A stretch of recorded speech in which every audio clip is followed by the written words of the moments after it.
everyone, welcome back to another Grimm tale. So I've been reading a series by a fun author that I found that I'll be slowly telling y'all about, and the fairy tale retelling that I've got going now is Snow White. So what better version of Grimm Brothers to get into today than their version of Snow White? So let's see how it goes. I hope it's extra twisted like the Cinderella one. Once upon a time, in the middle of winter, when snowflakes were falling like feathers from the sky, the queen was sitting and sewing at a window with a black ebony frame. And as she was sewing and looking out the window, she pricked her finger with the needle, and 3 drops of blood fell on the snow. The red looked so beautiful on the white snow that she thought to herself, "If only I had a child as white as snow, as red as blood, and as black as the wood of the window frame." Soon after, she gave birth to a little daughter who was as white as snow, as red as blood, and her hair black as ebony. Accordingly, the child was called Snow White, and right after she was born, the queen died. Typical. When a year had passed, the king married another woman who was beautiful but proud and haughty, and she could not tolerate anyone else who might rival her beauty. She had a magic mirror, and often she stood in front of it and looked at herself and said, "Mirror, mirror on the wall, who in this realm is the fairest of all?" Then the mirror would answer, "You, my queen, are the fairest of all." That reply would make her content, for she knew the mirror always told the truth. In the meantime, Snow White grew up and became more and more beautiful. By the time she was 7 years old, she was as beautiful as the day is clear, and more beautiful than the queen herself. One day when the queen asked her mirror, "Mirror, mirror on the wall, who in this realm is the fairest of all?" the mirror answered, "You, my queen, may have been a beauty quite rare, but now Snow White is 1,000 times more fair." Oops, that mirror is gonna get shattered. The queen shuddered and became yellow and green with envy. From that hour on, her hate for the girl was so great that her heart throbbed and turned in her breast each time she saw Snow White. Like weeds, the envy and arrogance grew so dense in her heart that she no longer had any peace, day or night. Finally, she summoned a huntsman and said, "Take the child out into the forest. I never want to lay eyes on her again. You are to kill her, and to bring me back her lungs and her liver as proof of the deed." I always thought it was her heart, but okay. She wants double proof. The huntsman obeyed and led Snow White out into the forest, but when he drew his hunting knife and was about to stab Snow White in her innocent heart, she began to weep and said, "Oh, dear huntsman, spare my life, and I'll run into the wild forest and never come home again." Since she was so beautiful, the huntsman took pity on her and said, "You're free to go, my poor child." Then he thought, "The wild beasts will soon eat you up." Nevertheless, he felt as if a great weight had been lifted off his mind because he did not have to kill her. Just then a young boar came dashing by, and the huntsman stabbed it to death. He took out the lungs and liver and brought them to the queen as proof that the child was dead. The cook was ordered to boil them in salt, and the wicked woman ate them and thought she had eaten Snow White's liver and lungs. Ugh. Meanwhile, the poor child was all alone in the huge forest. When she looked at all the leaves on the trees, she was petrified and didn't know what to do. Then she began to run, and she ran over sharp stones and through thorn bushes. Wild beasts darted by her at times, but they did not harm her. She ran as long as her legs could carry her, and it was almost evening when she saw a little cottage and went inside to rest. Everything was tiny, and the cottage was indescribably dainty and neat. There was a little table with a white cloth, and on it were 7 little plates. Each plate had a tiny spoon next to it, and there were also 7 tiny knives and forks and 7 tiny cups. In a row against the wall stood 7 little beds with sheets as white as snow. Since she was so hungry and thirsty, Snow White ate some vegetables and bread from each of the little plates and had a drop of wine to drink out of each of the tiny cups, for she did not want to take everything from just one place. After that, she was tired and began trying out the beds, but none of them suited her at first. One was too long. How was that possible? Another too short. Figures. But at last she found the seventh one was just right. Goldilocks much? So she stayed in that bed, said her prayers, and fell asleep. When it was completely dark outside, the owners of the cottage returned. There were 7 dwarves who searched in the mountains for minerals with their picks and shovels. They lit their 7 little candles, and when it became light in the house, they saw that someone had been there, for none of their things was in the exact same spot in which it had been left. "Who's been sitting in my chair?" said the first dwarf. "Who's been eating off my plate?" said the second. "Who's been eating my bread?" said the third. "Who's been eating my vegetables, and why?" said the fourth.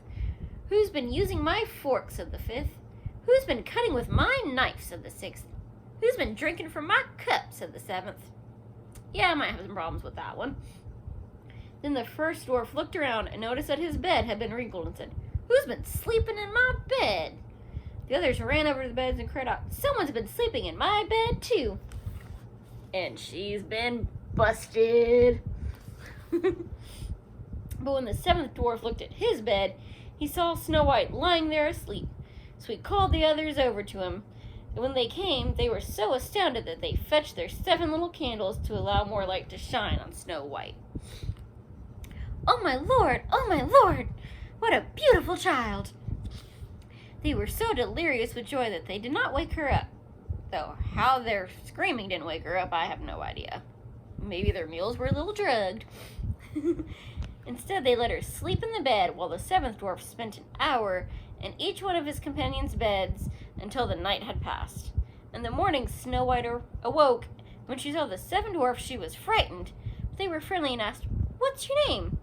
"My name's Snow White," she replied. "What's brought you to our house?" the dwarfs continued. She told them how her stepmother had ordered her to be killed, how the huntsman had spared her life, and how she had run all day until she had eventually discovered their cottage. Then the dwarf said, "If you'll keep house for us, cook and make the beds, wash, sew, and knit, if you'll keep everything neat and orderly, you can stay with us, and we'll provide you with everything you need." "Yes," agreed Snow White, "with all my heart." So she stayed with them and kept their house in order. In the morning they went to the mountains in search of minerals and gold. In the evening they returned, and their dinner had to be ready. During the day, Snow White was alone, and the good dwarves made sure to caution her. "Beware of your stepmother. She'll soon know that you're here. Don't let anybody in." Since the queen believed she had eaten Snow White's liver and lungs, she was totally convinced that she was again the most beautiful woman in the realm, and she went to her mirror. She said, "Mirror, mirror on the wall, who in this realm is fairest of all?" The mirror answered, "You, my queen, may have a beauty quite rare, but beyond the mountains where the 7 dwarfs dwell, Snow White is thriving, and this I must tell. Within this realm she's still 1,000 times more fair." The queen was horrified, for she knew that the mirror never lied, which meant the huntsman had deceived her, and Snow White was still alive. Once more she began plotting ways to kill her. As long as Snow White was the fairest in the realm, the queen's envy would leave her no peace. Finally, she thought up a plan. She painted her face and dressed as an old peddler woman so that nobody could recognize her. Then she crossed the 7 mountains in this disguise and arrived at the cottage of the 7 dwarves, where she knocked on the door and cried out, "Pretty wares for sale, pretty wares!" Snow White looked out of the window and called out, "Good day, dear woman. What do you have for sale?" "Nice and pretty things, stay laces in all kinds of colors." And she took out a lace woven from silk of many different colors. "I can certainly let this honest woman inside," Snow White thought. She unbolted the door and bought the pretty lace. "My goodness, child, what a sight you are! Come, I'll lace you up properly for once." Snow White did not suspect anything, so she stood in front of the old woman and let herself be laced with new stay lace. I've never heard of that before, but I'm guessing it means corset. However, the old woman laced her so quickly and so tightly that Snow White lost her breath and fell down as if dead. That's a corset for you. "Well, you used to be the fairest in the realm, but not now," the old woman said and rushed off. Not long after, at dinner time, the dwarves came home, and when they saw their dear Snow White lying on the ground, they were horrified. She neither stirred nor moved, and seemed to be dead. They lifted her up, and when they saw that she was laced too tightly, they cut the stray lace in two. At once she began to breathe a little. After a while, she got fully revived. When the dwarves heard what had happened, they said, "The old peddler woman was none other than the wicked queen. Beware and don't let anyone in when we're not with you." Then the evil woman returned home. She went to a mirror and asked, "Mirror, mirror on the wall, who in this realm is fairest of all?" Then the mirror, as usual, "You, my queen, may have been a beauty quite rare, but beyond the mountains where the 7 dwarfs dwell, Snow White is thriving, and this I must tell. Within this realm, she's still 1,000 times more fair." When the queen heard that, she was so upset that all her blood rushed to her heart, for she realized that Snow White had recovered. Dang, apparently she can hold her breath for quite a few hours if she wasn't dead. This time I'm going to think of something that will destroy her. And by using all the witchcraft at her command, she made a poison comb.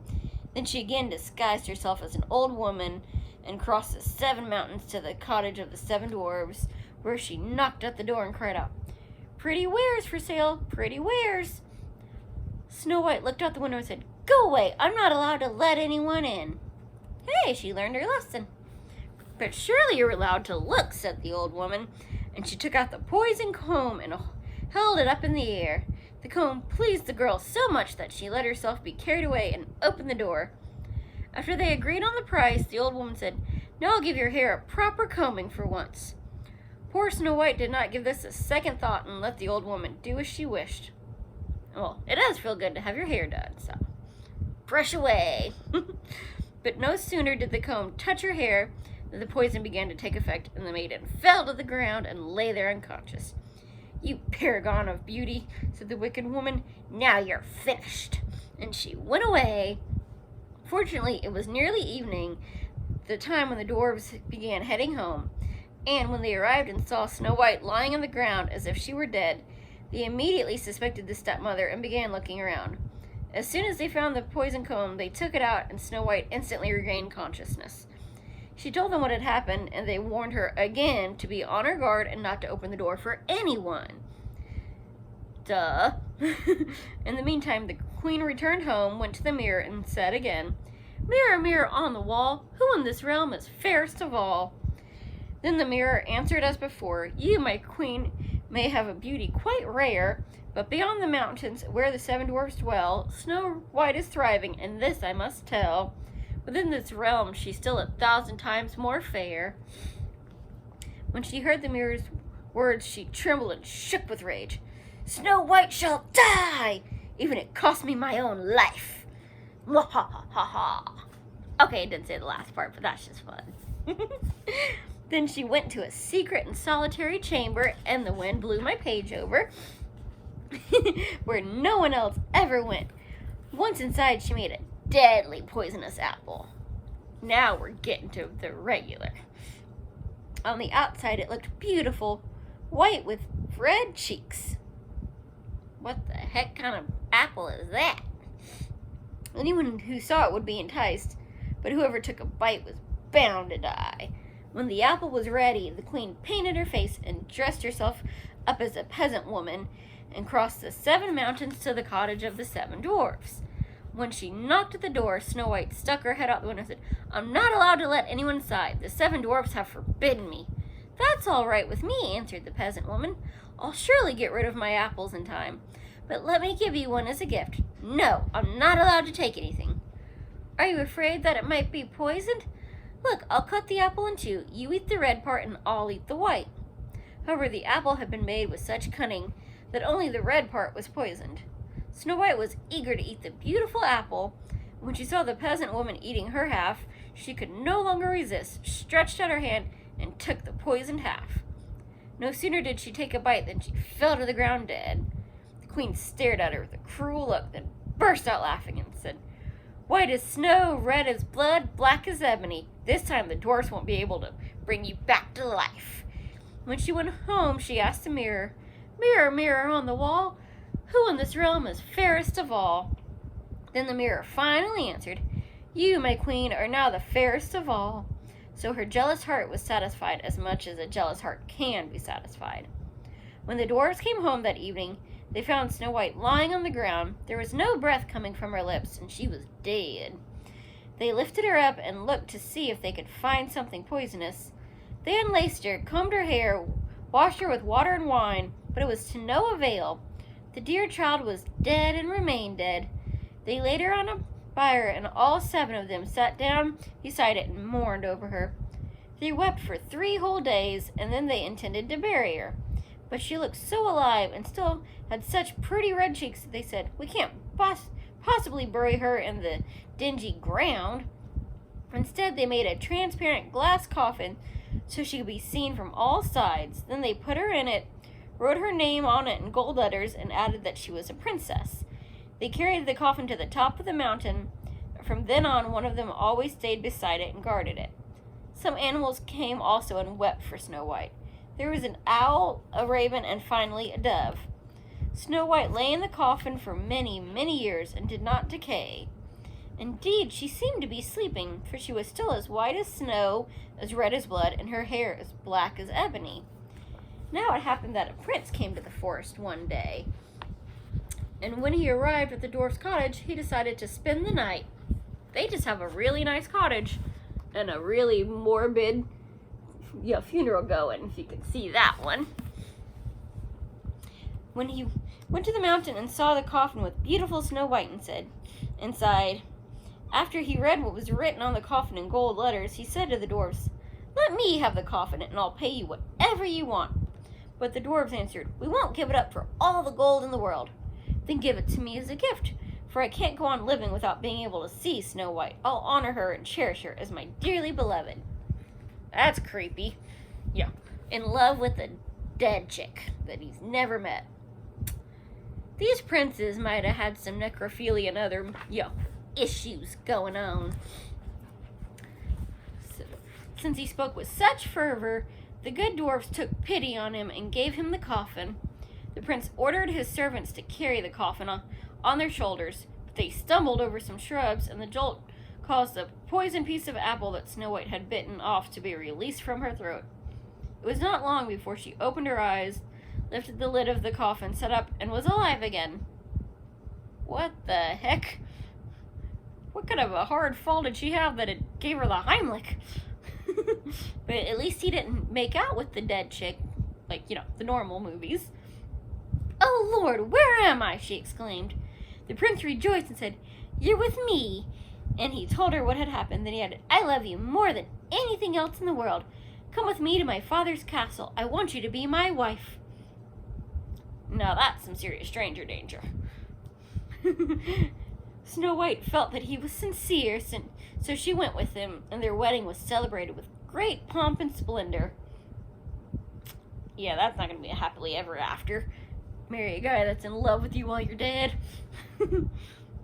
Now, Snow White's stepmother had also been invited to the wedding celebration, and after she dressed herself in her beautiful clothes, she went to the mirror and said, "Mirror, mirror on the wall, who in this realm is fairest of all?" The mirror answered, "You, my queen, may have been a beauty quite rare, but Snow White is 1,000 times more fair." The evil woman uttered a loud curse and became so terribly afraid that she did not know what to do. At first she did not want to go to the wedding celebration, but she could not calm herself until she saw the young queen. When she entered the hall, she recognized Snow White. The evil queen was so petrified with fright that she could not budge. Iron slippers had already been heated over a fire, and they were brought over to her with tongs. Finally, she had to put on the red-hot slippers and dance until she fell down dead. Well, that's not an ending I saw coming. So, I hope you enjoyed that one. It was a little longer than normal, and I will see you next time. Bye! Happy reading!